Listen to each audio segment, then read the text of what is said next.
O afastamento de Gabriel Barbosa da partida da noite dessa quarta-feira no Maracanã entre Flamengo e Atlético Mineiro acabou sendo o tema mais comentado, a notícia de maior destaque desde a terça-feira, quando a diretoria rubro-negra tomou a decisão de afastar o atacante dessa partida, a primeira depois da conquista da Copa do Brasil, ofuscando até o próprio jogo, o reencontro entre o campeão e o vice do mata-mata nacional, que acontecerá às 20 horas no estádio Mário Filho Maracanã. Vamos falar sobre isso, vamos analisar um pouco todo esse contexto do afastamento do Gabriel dessa partida e possivelmente ou provavelmente, em definitivo, do Flamengo, nesse vídeo que tem o apoio do SofaScore. No SofaScore você tem acesso a farta informação. Você tem mais de 2.500 jogadores do banco de dados apenas no futebol brasileiro. E são atletas do mundo inteiro, times do planeta inteiro, que você vai encontrar no SofaScore com estatísticas, com números, com mapas de calor, com estatísticas dos campeonatos, enfim, é uma infinidade de informações, material fundamental para você que quer estar bem informado e bem preparado para os seus debates de futebol com os amigos, para você entender melhor o jogo, entender melhor as situações vividas pelas equipes e pelos atletas. Então, faça o download do aplicativo SofaScore e aproveite para, seguindo um jogo, um time ou uma competição, ser informado em tempo real toda vez que algo relevante acontecer. Início da partida, final do primeiro tempo, início do segundo tempo, final do jogo, se sai um gol, você fica sabendo na hora, se tem um cartão vermelho, sempre o sinalzinho sonoro do SofaScore vai te informar. Então, faça o download do aplicativo. O SofaScore é aquele aplicativo que não pode faltar no seu celular se você gosta de futebol e quer ficar bem informado. O SofaScore apoia o jornalismo do youtube.com/Mauro César. É, bem, o desgaste do Gabriel Barbosa do Flamengo é algo notório, todo mundo que acompanha futebol sabe disso, não é de hoje, né? Ele é um jogador histórico do Flamengo, isso nunca vai mudar, e acho que todo rubro-negro tem que manter uma relação até de gratidão pelos seus feitos no Flamengo.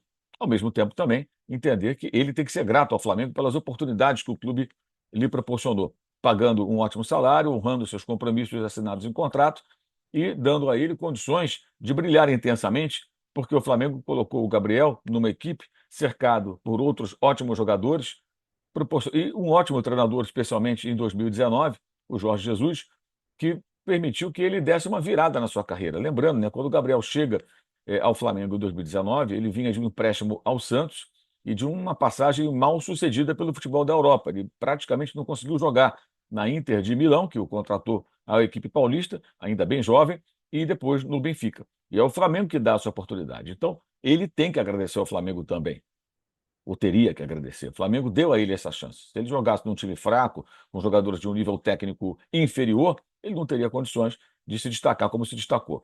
Mas o desgaste, ele nasce justamente por algumas atitudes do atleta. Isso é inegável, né?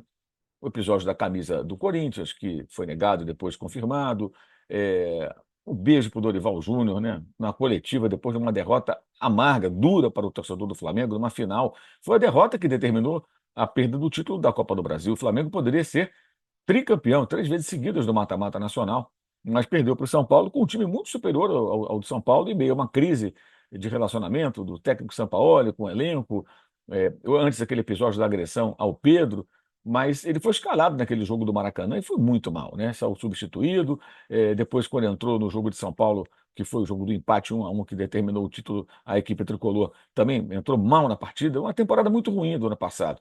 E aí ele vai na zona mista e confirma que, não, mandei o beijo pro Dorival, gosto muito dele, quer dizer, ele faz aquilo que ele acha que tem que fazer, tudo bem, mas isso incomoda as pessoas, até magoa em alguns casos, né? Aqueles que são profundos admiradores, quando veem uma situação como essa. Não pega bem, não foi legal. Então você tem esse caso, tem o caso do exame de doping que gerou uma suspensão, um afastamento do time.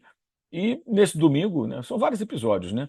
Foi mais um, né? Que foi dar uma declaração ali em campo que não vai ficar, e aí criticar a diretoria, aí criticar também o técnico, né, o Tite. Ah, mas ele abraçou o Felipe Luiz, abraçou o Tite também. Também teve abraço com o Tite lá atrás. Quando ele voltou, gente, da suspensão, por não ter feito corretamente o exame de doping, aquela história toda, né? Ele foi recebido por um corredor de aplausos no centro de treinamento. Ele agradeceu depois ao Tite por ter ido visitá-lo na casa dele, porque ele não podia nem treinar no CT. O jogador suspenso nessa situação, ele não pode ir ao clube trabalhar, nem para treinar. Não é só jogo, não pode treinar. Tem que treinar em casa, na academia, na praia, onde quiser. Mas não pode frequentar o clube. Então é um afastamento muito duro. Ele passou por isso por conta de uma atitude tola, né? Tola. E o Tite na época o apoiou e agradeceu. Aí ele fala que não teve respeito por ele, algo assim, né? Uma saída do jogo lá em Belo Horizonte, mas o que o Tite poderia fazer, gente? Vamos deixar a situação na mesma que você acha o Tite um péssimo técnico, tenha raiva dele e tenha detestado o trabalho dele no Flamengo. Raciocina comigo. Você tiraria o Pedro para colocar o Gabriel? O Cebolinha? Ou o Luiz Araújo, que depois herdou a posição do Everton quando o este se machucou? Cara, todos eles jogando muito mais. E o Gabriel entrando muito mal nos jogos. E não é verdade que o Tite preferia o Carlinhos a ele. O companheiro Bruno Prado, recentemente, num programa da Jovem Pan Esportes, foi brilhante. O Bruno fez um levantamento dos jogos nos quais o Carlinhos entrou, o Gabriel, entraram juntos, ou o Carlinhos entrou sem o Gabriel, porque o Gabriel estava machucado ou suspenso. Teve uma ocasião apenas em que o Carlinhos entrou antes do Gabriel. Uma ocasião. E isso pode acontecer num cenário que o técnico precise, de repente, de um jogador com uma característica de área, um cara para fazer um pivô. Eles são atacantes, mas são de características diferentes. E não haveria motivo para isso, não havia motivo para isso. O Tite não escalava o Gabriel porque ele não se impunha como tal. Não tinha como escalar. E ele vinha mal desde o outro ano. Ele já herdou o Gabriel reserva. Quando ele entra no lugar do São Paulo, o Gabriel já era um reserva. Já estava há algum tempo. E com o Vitor Pereira ficou na reserva também. No primeiro jogo da final do Carioca. E naquele que o Flamengo tomou de 4-1, ele jogou como titular, né? Enfim. Então houve um desgaste muito grande, e aí isso piora com as declarações dadas ao final do jogo de domingo, que valeu para o Flamengo a Copa do Brasil. Poderia explicar, esperar um outro momento. E a diretoria, ela merece críticas, aí na minha visão, não por não ter renovado com o Gabriel, mas por ter oferecido um contrato de um ano, com significativo reajuste, sem que ele merecesse, sem que ele apresentasse o futebol compatível com esse novo contrato. Simples assim. As pessoas não pedem profissionalismo no futebol? As pessoas pedem profissionalismo. No Flamengo, então, a torcida vive falando, não, tem que ser profissional e tal. Então, numa relação profissional, você não dá um aumento significativo, um contrato de mais um ano para um cara que está mal. Até acho que seria razoável se oferecessem a ele uma prorrogação do atual contrato com a correção monetária evidente do período, para que ele tivesse a oportunidade de mais uma temporada de mostrar que poderia voltar a ser um grande jogador, um grande atacante. Mas ele queria mais, que é um direito dele. E vai ter, ao que tudo indica, mais num outro clube, no Cruzeiro, um contrato melhor, um salário mais alto, tudo mais. Sorte dele, sucesso, que vai em frente, mas não se justificaria uma renovação de contrato nessas bases pelo futebol que ele não vem jogando já há muito tempo. E um jogo da final da Copa do Brasil não muda isso, gente. Não muda isso. Você não pode analisar por um jogo, mesmo sendo um jogo decisivo. Foi um momento que ele conseguiu se destacar. Já no domingo, lá em Belo Horizonte, foi mal de novo.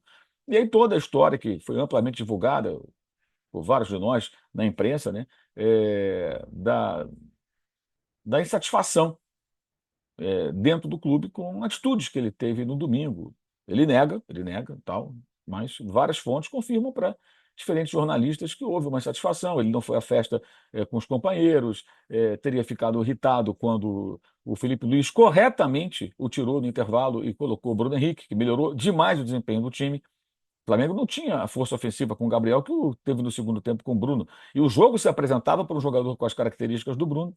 O Felipe Luiz foi muito bem, sem brodagem nenhuma, foi estritamente profissional, tomou as decisões corretas e o título do Flamengo tem as digitais do Felipe Luiz. Falamos sobre isso aqui várias vezes desde o domingo. Então ele agiu corretamente, o Felipe Luiz acertou em cheio. E o Gabriel não gostou e teria reagido mal, quer dizer, criou ali até um mal-estar, né? É, Não tem mais clima, gente, não tem mais clima. Não tem mais clima.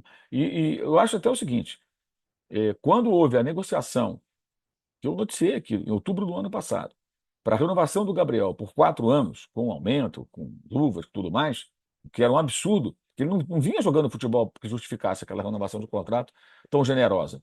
É, Depois eu trouxe informação no mês de novembro, quando apurei que o presidente do Flamengo não ia aceitar a renovação. O erro do Landim aí não foi travar o acordo, que não era bom para o Flamengo. O erro do Landim foi não ter afastado os dirigentes que alinhavaram um acordo como esse com o jogador, que não era bom para o Flamengo. afastado, ou punido, ou sei lá o quê. Punido, que eu digo, com uma bronca, sei lá. Alguma medida ele tinha que deveria ter tomado. Porque era um acordo ruim naquele momento. Mais 4 anos. Com esse que está terminando, seriam 5 anos de contrato para um jogador, então, aos 27, em uma fase, com um custo altíssimo. Não, o Flamengo é rico, tá bom, o Flamengo é rico, então ele vai contratar todo mundo, vai ficar com todos os jogadores. Vamos lembrar, por exemplo, a história do Rafinha. Lembra do Rafinha quando ele saiu? O Rafinha tinha uma cláusula contratual que permitia a ele se transferir para o futebol do exterior sem multa rescisória. Aí teve a proposta do Olympiacos. Ele foi para a Grécia, ficou pouco tempo, aí voltou. Quando ele quis voltar, ele quis, de certa forma, aquilo que ele tinha, o contrato anterior. Mas o Flamengo já tinha contratado o outro lateral direito, o Isla.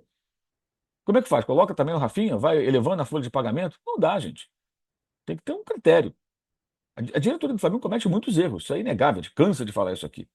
Mas não renovar o contrato do Gabriel naquelas bases foi um acerto.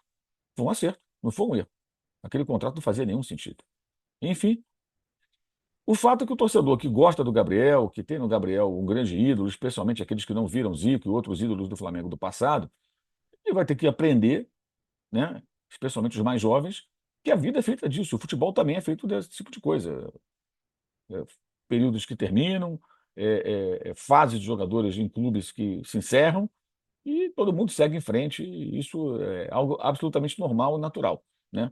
E o rubro-negro precisa aprender também a desapegar dos seus ídolos quando é chegada a hora de partir, quando é chegada a hora de seguir um novo caminho. Isso acontece em clubes do mundo inteiro. Aliás, o Real Madrid dá aula com relação a esse tipo de comportamento, né? Quando chega o momento de romper, de terminar, segue, ele continua forte, poderoso e campeão. E aqui no Brasil, o Palmeiras várias vezes deu demonstrações de muito profissionalismo e maturidade no encerramento de ciclos de jogadores que já tinham dado a sua contribuição ao clube. Eu acho que é o caso do torcedor do Flamengo mais ligado ao Gabriel, que tem nele o grande ídolo, entender que fases acabam, né? E que o clube tem que estar acima de qualquer pessoa, qualquer profissional, acima de qualquer um. E em alguns momentos parecia que o jogador era mais importante do que o clube. Isso não pode acontecer. Nem por uma questão de profissionalismo, né? Tampouco por uma questão emocional. O clube tem que estar acima de tudo, isso é evidente. Esse vídeo tem o apoio do SofaScore. Faça o download do aplicativo, o link está na descrição do vídeo e também nesse QR Code que você visualiza na tela. O SofaScore é um aplicativo que não pode faltar no seu celular. Faça o download do aplicativo, você vai ficar sempre bem informado sobre o que acontece no futebol e outros esportes também que você pode acompanhar no SofaScore. Nós teremos live depois dessa noite, né, depois do jogo Flamengo e Atlético, mas a live vai começar mais tarde, tá, gente? 11h30 da noite. 11h30 da noite a live no canal, tá? Estaremos aqui falando sobre Flamengo e Atlético Mineiro pelo Campeonato Brasileiro, os times com desfalques, especialmente o time carioca, muitos desfalques, por conta também da data FIFA, né, as convocações de jogadores para diferentes seleções. Tá? Então, conto com a audiência de vocês a partir das 23h30 na live sobre Flamengo e Atlético Mineiro pelo Campeonato Brasileiro. Quero também destacar aqui o Clube de Vantagens da S1 Live. Clube de Vantagens da S1 Live. Concorra a bolões e sorteios de camisas oficiais por apenas R$ 9,90 por mês. No Clube de Vantagens da S1 Live você concorre toda segunda-feira a uma camisa oficial. A sua escolha, se você for o contemplado, mas tem que participar do Clube de Vantagens. Então, acesse o link na descrição do vídeo e participe do Clube de Vantagens, faça inscrição no canal S1 Live no YouTube. E o sorteio acontece às segundas-feiras, ao final do Na Área. Na Área é a live da qual participa segundas e sextas, às 11 da manhã.